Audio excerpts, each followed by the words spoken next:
মাসিকের অনিয়ম, মুখে ব্রণ, শরীরের বিভিন্ন স্থানে পুরুষের মতো লোম, ওজন বেড়ে যাওয়া কিংবা সন্তান ধারণে সমস্যা হওয়া অনেক ক্ষেত্রে আলাদা আলাদা কোনো রোগ নয়, বরং এগুলোর পেছনে লুকিয়ে থাকতে পারে একটি বড় হরমোনজনিত ও বিপাকীয় জটিলতা।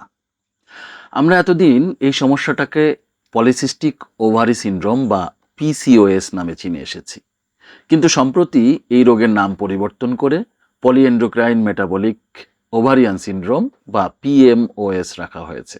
কেন পলিসিস্টিক ওভারি সিনড্রোমের নাম পরিবর্তন করে পলিএন্ডোক্রাইন মেটাবলিক ওভারিয়ান সিনড্রোম করা হলো, এই রোগটা কি, কেন হয়, শরীরে কি কি পরিবর্তন ঘটায়, কি কি পরীক্ষা নিরীক্ষা দরকার হয়, হোমিওপ্যাথিতে এর চিকিৎসা পদ্ধতি কি, আজকের ভিডিওতে থাকছে এসব বিস্তারিত আলোচনা। চলুন শুরু করা যাক। প্রথমে আসি কেন পলিসিস্টিক ওভারি সিনড্রোমের নাম পরিবর্তন করা হলো। পলিসিস্টিক ওভারি সিনড্রোম নামটি শুনলেই মূলত মনে হয় এটি শুধু ওভারি বা ডিম্বাশয়ে অনেকগুলো সিস্ট হওয়ার একটি রোগ, কিন্তু বাস্তবতা সম্পূর্ণ ভিন্ন। বর্তমান গবেষণায় দেখা গেছে এই রোগের মূল সমস্যা শুধুমাত্র ডিম্বাশয়ে নয়, এটি একই সঙ্গে শরীরের একাধিক হরমোন ব্যবস্থা, মেটাবলিজম এবং ওভারি বা ডিম্বাশয়ের কার্যক্রমকে ব্যাহত করে। আরও গুরুত্বপূর্ণ বিষয় হলো এই রোগে ওভারিতে দেখা যাওয়া ছোট ছোট আকৃতির বস্তুগুলো প্রকৃত সিস্ট নয়, এগুলো হলো অপরিণত ফলিকল, যার ভেতরে থাকে অপরিণত ডিম্বাণু। আবার অনেক রোগীর আলট্রাসোনোগ্রাফিতে এই তথাকথিত পলিসিস্টিক চিত্রটাও দেখা যায় না, যদিও তারা এই রোগেরই রোগী। সুতরাং এই বিভ্রান্তি দূর করতেই বিশেষজ্ঞরা পলিসিস্টিক ওভারি সিনড্রোমের পরিবর্তে পলিএন্ডোক্রাইন মেটাবলিক ওভারিয়ান সিনড্রোম বা পিএমওএস নামটা গ্রহণ করেছেন। এর উদ্দেশ্য হলো রোগটির প্রকৃত বৈজ্ঞানিক পরিচয় তুলে ধরা এবং রোগ নির্ণয় ও চিকিৎসাকে আরও উন্নত করা। তাহলে পিসিওএস বা পিএমওএস কি? স্বাভাবিকভাবে আমাদের শরীরের সেল বা কোষগুলো বন্ধ অবস্থায় থাকে। এই বন্ধ সেলগুলো খুলে তাতে রক্ত হতে সুগার বা গ্লুকোজ প্রবেশ করিয়ে শক্তি উৎপাদন করতে আরেকটা হরমোনের দরকার হয়, তার নাম ইনসুলিন। ইনসুলিন কোষের রিসিপ্টরে গিয়ে এক ধরনের চাবির মতো কাজ করে, তখন আমাদের সেলগুলো ওপেন হয় এবং সুগার তাতে প্রবেশ করে। কিন্তু যখন শরীরে ইনসুলিন রেজিস্ট্যান্স তৈরি হয়, তখন শরীরের কোষগুলো ইনসুলিনের প্রতি স্বাভাবিকভাবে আর সাড়া দেয় না, ফলে শরীর আরও বেশি বেশি ইনসুলিন তৈরি করতে বাধ্য হয়। এই অতিরিক্ত ইনসুলিন নারীর ডিম্বাশয়কে অতিরিক্ত অ্যান্ড্রোজেন বা পুরুষ হরমোন তৈরি করতে উদ্দীপিত করে। নারীর শরীরে এই অতিরিক্ত পুরুষ হরমোনের কারণেই তার ডিম্বাণু ঠিকমতো পরিপক্ক হতে পারে না এবং নিয়মিত ওভুলেশন বা ডিম্বস্ফোটনও ব্যাহত হয়। ফলে ডিম্বাশয়ের ভেতরে অনেক অপরিণত ফলিকল জমে থাকে, মাসিক অনিয়মিত হয়ে যায় এবং ধীরে ধীরে পুরো শরীরের হরমোন সিস্টেম এবং মেটাবলিজমের ভারসাম্যে পরিবর্তন দেখা যায়। এবং এটাই সেই পলিএন্ডোক্রাইন মেটাবলিক ওভারিয়ান সিনড্রোম, যাকে আমরা অনেকে এখনও পলিসিস্টিক ওভারি সিনড্রোম নামেই চিনি।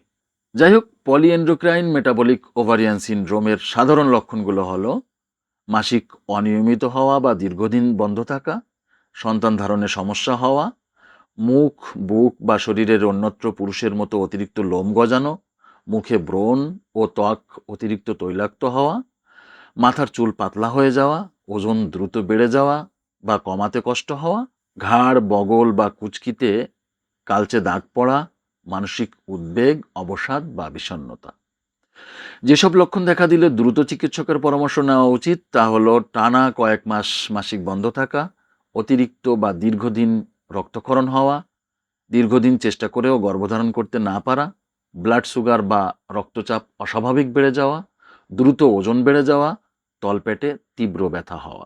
পলিএন্ডোক্রাইন মেটাবলিক ওভারিয়ান সিনড্রোম সঠিকভাবে নির্ণয়ের জন্য রোগীর ইতিহাস, শারীরিক লক্ষণ এবং কিছু নির্দিষ্ট পরীক্ষা নিরীক্ষা দরকার হয়, যেমন pelvic ultrasonography, LH, FSH, testosterone, prolactin, TSH সহ বিভিন্ন হরমোন পরীক্ষা, ব্লাড সুগার ও ইনসুলিন পরীক্ষা, লিপিড প্রোফাইল ইত্যাদি।